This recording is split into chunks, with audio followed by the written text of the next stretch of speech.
ಇವರನ್ನ ಯಾರು ಕರ್ತದಿಲ್ಲ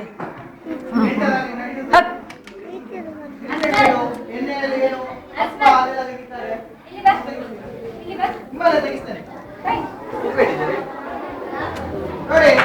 ಮೊನ್ನೆ ಇತ್ತೀಚೆಗೆ ಒಂದು ಮಗುವನ್ನು ಒಬ್ಬ ಪವಾಡ ಪುರುಷ ನಾನು ಭಯಂಕರ ಶಕ್ತಿ ಇದೆ ಕೊಟ್ಟು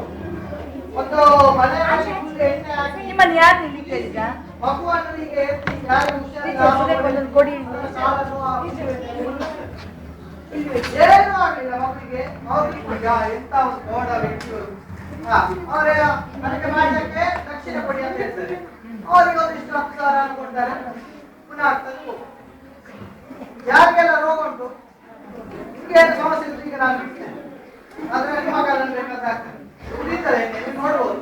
ಕೆಲವರ ಟೆಸ್ಟ್ ಮಾಡಿದೆ ಎಲ್ಲರೂ ಬಂದ್ರೆ ಕಷ್ಟ ಒಂದು ತುಂಬಾ ಕಣ್ಣಿಂದ ನಾವು ನೋಡಿರ್ತಾರೆ ಮತ್ತೆ ಕುದಿಯುವ ಎಣ್ಣೆಯಿಂದ ಹಪ್ಪಳವನ್ನು ಕೈ ಹಾಕಿ ತೆಗಿತೇವೆ ಮತ್ತೆ ಕೆಂಡ ಉಂಟಲ್ಲ ಕೆಂಡ ಕೂಡ ಅದೇ ಚಲಿಸುವ ವ್ಯಕ್ತಿ ಅಲ್ಲ ಚಲಿಸುವ ವ್ಯಕ್ತಿ ಸುಮ್ಮನೆ ಅಷ್ಟೇ ಇಲ್ಲಿ ಮನುಷ್ಯ ಚಲಿಸ್ತಾರೆ ನಡ್ಕೊಂಡು 3 ಸೆಕೆಂಡ್ಗಿಂತ ಹೆಚ್ಚು ಕಾಲ ನಮ್ಮ ಕಾಲು ಎತ್ತಲ್ಲಿದ್ರೆ ಬೆಂಕಿ ಸುಡ್ತಾರೆ ನಾವು 3 ಸೆಕೆಂಡ್ ಅಷ್ಟು ಕಾಲು ಕೊಡಿದ್ರೆ ಇನ್ನೊಂದು ಕಾಲ ತೆಗ್ದಾಗ್ತದೆ ಓಡಿಕೊಂಡು ಯಾರಾದ್ರೂ ಬೇಕಾದ್ರೆ ಸ್ಟೈಲಲ್ಲಿ ಹೋಗಿ ಕೇಳ್ಬೇಡ ಬೆಂಕಿಗಳು ಇದು ಈಗ ಸ್ವಲ್ಪ ಗೊತ್ತಿದೆ ಆದ್ರೆ ಹಿಂದಿನವರಿಗೆ ನೋಡಿ 20 ವರ್ಷದ ಹಿಂದೆ ಅವರಿಗೆ ಜನವೇ ಗೊತ್ತಿಲ್ಲ ಎಂತ ಫಾರ್ವರ್ಡ್ ಅಂತಾನೆ ಗೊತ್ತಿಲ್ಲ ನೋಡಿ ಇಷ್ಟು ಅಳವಡಿ ಒಂದು ಚಿಕ್ಕ ಸ್ವಲ್ಪ ಚಿಕ್ಕ ಇಡ್ಬೇಡಿ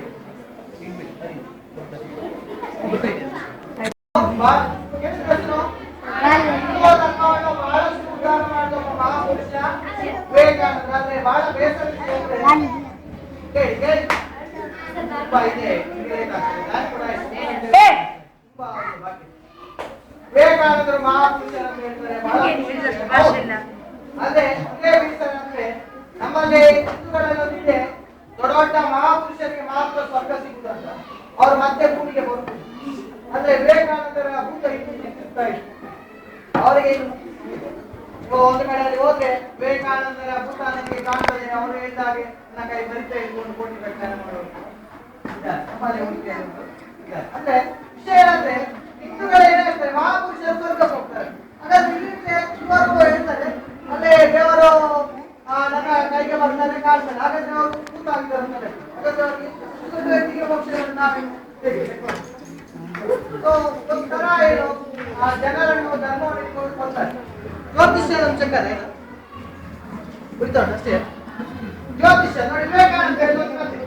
ವಿವೇಕಾನಂದ ಒಂದು ಚಂದದ ಕಥೆ ಹೇಳಿದ್ರೆ ಅದನ್ನು ಇಟ್ಕೊಂಡು ಎಲ್ಲ ಹಣ ಮಾಡ್ತಾರೆ ಈಗ ಯಾರಿಲ್ಲ ಅದು ಆಗ್ಲಿಲ್ಲ ಒಂದು ದಿನ ಒಂದು ಕತೆ ರಾಜ ವಿವೇಕಾನಂದ ಕತೆ ರಾಜ ಒಂದು ದಿವಸ ಹುಷಾರಿಲ್ಲ ಆಗ ಜ್ಯೋತಿಷ್ ಬಂದು ಹೇಳ್ತಾರೆ ನೋಡಿ ಇನ್ನು 3 ದಿವಸ ಮಾತ್ರ ಬದುಕು ನಿಮ್ಮದು ಜ್ಯೋತಿಷ್ಯ ಪ್ರಕಾರ 3 ದಿವಸ ಮತ್ತೆ ನಿಮ್ಮ ಟೈಮ್ ಮುಗಿಯುತ್ತದೆ ರಾಜನಿಗೆ ತುಂಬಾ ಬೇಸರ ಆಗ್ತದೆ ನಾನೇನು ಸಾಯ್ತೇನೆ ಗ್ಯಾರಂಟಿ ಅಲ್ಲ ಹಾಗೆ ತುಂಬಾ ಕೂಗ್ತಾ ಇರ್ತಾನೆ ಆಗ ಮಂತ್ರಿ ಬರ್ತಾರೆ ಮಂತ್ರಿ ಹೇಳ್ತಾರೆ ಅಲ್ಲ ನೀವೇ ಕೂಗ್ತಾ ಇದ್ದೀರಿ ಆಯ್ತು ನನ್ನದು 3 ದಿವಸ ಇನ್ನು ನಾನು ಪಕ್ಷ ಅಂತ ಹೇಳ್ತೀನಿ ಯಾಕೆ ಅಂತ ನಾವು ಜ್ಯೋತಿಷಿ ಹೇಳ್ತಾನೆ ಜ್ಯೋತಿಷಿಯನ್ನು ಕರೆಸಿ ಅಂತ ಮಂತ್ರಿ ಹೇಳ್ತಾರೆ ಹಾಗೆ ಜ್ಯೋತಿಷಿ ಬರ್ತಾನೆ ಬರುವಾಗ ಹೇಳ್ತಾನೆ ಮತ್ತೆ ಹೇಳ್ತಾರೆ ಇನ್ನೊಮ್ಮೆ ನೋಡು ಕರೆಯುತ್ತಾ ನೋಡು ಅಂತ ಹೇಳ್ತಾರೆ ಆಗ ಜ್ಯೋತಿಷ್ ಇನ್ನೊಮ್ಮೆ ನೋಡ್ತಾನೆ ಜ್ಯೋತಿಷ ಆಯ್ತಾ ಇಲ್ಲ ರಾಜನಿಗೆ 3 ದಿವಸ ಆಯ್ತು ಇನ್ನೊಮ್ಮೆ ನೋಡಿ ಅವರಿಗೆ ಬೇಸರ ಆಯ್ತು ನಾನು ಗ್ಯಾರಂಟಿ ಸಲ ಟಿಕೆಟ್ ತೆಗಿತೇನೆ ಅಂತ ರಾಜನಿಗೆ ಲಾಸ್ಟಿಗೆ ಮಂತ್ರಿ ಹೇಳ್ತಾನೆ ಆ ಜ್ಯೋತಿಷ ನೋಡ್ತಾನಲ್ಲ ನೀನ್ ಎಷ್ಟು ವರ್ಷ ಬಂದಿರ್ತೀನಿ ನೋಡ್ಬೋದು ಹೇಳು ಈಗ ಜ್ಯೋತಿಷ ಹೇಳ್ತಾನೆ ಹೇಳುವ ನೀನ್ ಎಷ್ಟು ವರ್ಷ ಬಂದಿರ್ತೀನಿ ನೋಡಿ ಹೇಳ್ಬೋದ ನೋಡ್ತಾನೆ ನಾನಿನ್ನು 15 ವರ್ಷ ಬಂದಿರ್ತೇನೆ 3 ವರ್ಷದ ಇದೆ ಜ್ಯೋತಿಷ ಹೇಳ್ತಾನೆ ನಾನಿನ್ನು 15 ವರ್ಷ ಇನ್ನೊಮ್ಮೆ ನೋಡಿ ಕರೆಕ್ಟ್ ಇನ್ನೊಮ್ಮೆ ನೋಡ್ತಾನೆ ಇಲ್ಲ ನಾನು 15 ವರ್ಷ ಕರೆಕ್ಟ್ ಜ್ಯೋತಿಷ ಅದಕ್ಕೆ ಮಂತ್ರಿ ಕಟ್ಟು ತನ್ನ ಖಡ್ಗವನ್ನು ತೆಗಿತಾನೆ ಮತ್ತೆ ಆ ಜ್ಯೋತಿಷ ತಲೆಯನ್ನು ಕಡಿತಾನೆ ಜ್ಯೋತಿಷ ಸಾಯ್ತಾನೆ ಅವ ಎಂತ ಹೇಳಿದೆ ಎಷ್ಟು ವರ್ಷ ಬರ್ತೀನಿ